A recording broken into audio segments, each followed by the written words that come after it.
প্রত্যেকটা জায়গার একটা নিজস্ব গল্প থাকে, কোনোটা দুঃখের, কোনোটা মজার, আবার কোনোটা অদ্ভুত। তবে আজকে যে জায়গাটা নিয়ে যাব সেই জায়গাটার গল্পটা একটু অদ্ভুত। তো চলুন, বেশি কথা না বাড়িয়ে যাওয়া যাক। চলো, লেটস গো।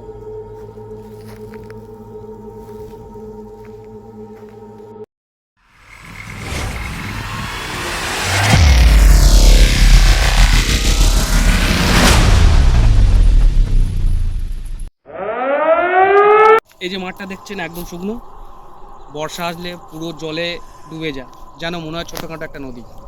আর এই মাঠটার ঠিক মাঝখানে রয়েছে একটা টিলা, যেটা দেখতে কিছুটা মাথার খুলির মতো। শুনলে হাস্যকর লাগবে, এর পিছনের গল্পটা এমন যেটা শুনলে গা শিউড়ে উঠবে। তো চলো, ওখানেই আজকে আপনাদের নিয়ে যাবো, চলো।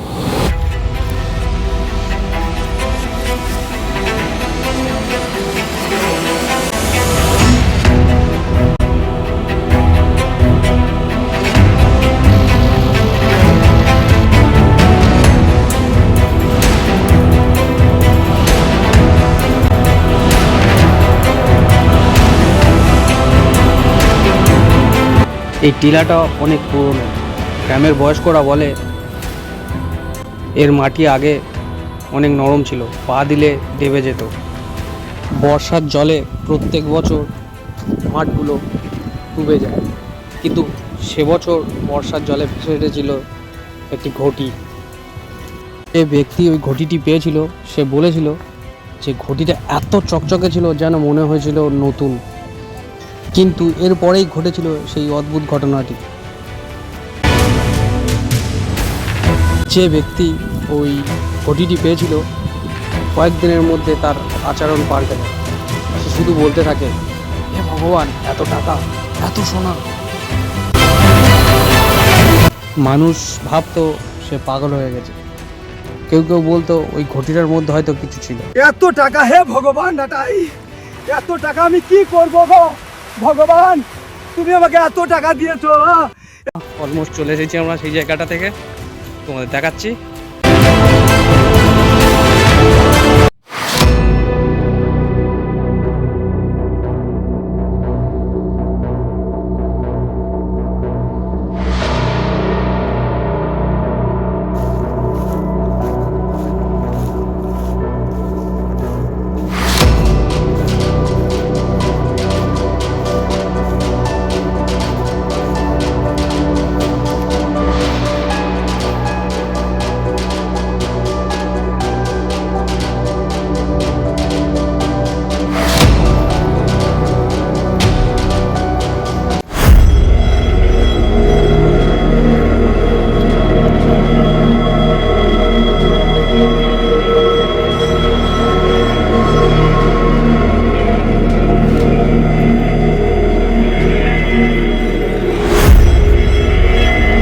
আমি ঠিক সেই জায়গায় দাঁড়িয়ে আছি যেখানে জলের সাথে ভেসে এসেছিল একটি ঘটি।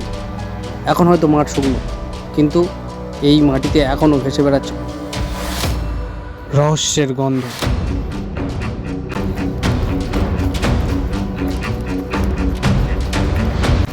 সময় বদলেছে, মাঠ শুকনো হয়েছে, কিন্তু গল্পটা এখনও রয়ে গেছে। হয়তো এখনও এই টিলা দাঁড়িয়ে আছে কিছু রহস্য বলার অপেক্ষা।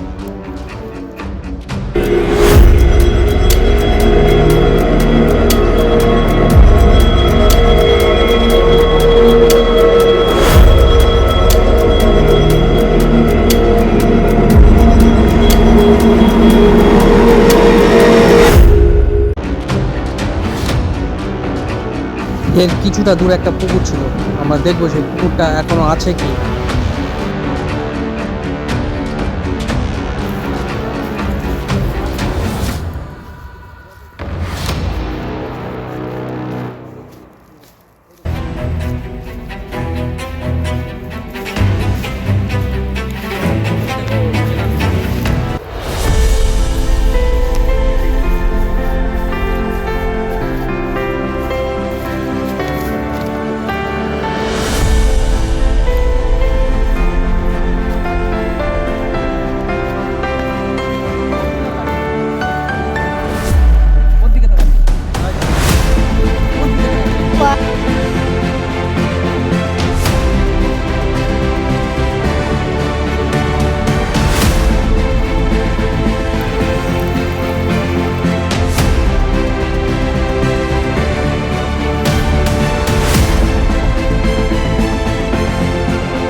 চলো বন্ধুরা, আজকের মতো ভিডিও এখানে শেষ।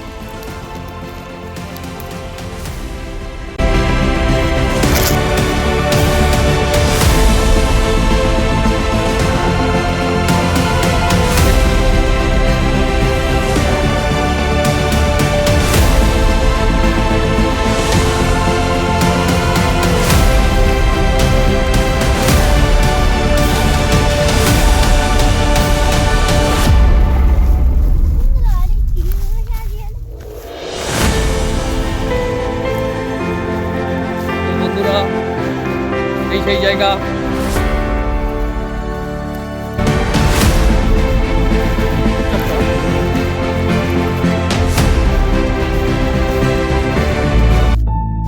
হতে পারে এটা শুধুমাত্র কল্পনা, কিংবা সত্যি হয়তো কিছু রহস্য লুকিয়ে আছে এই টিলার নিচে।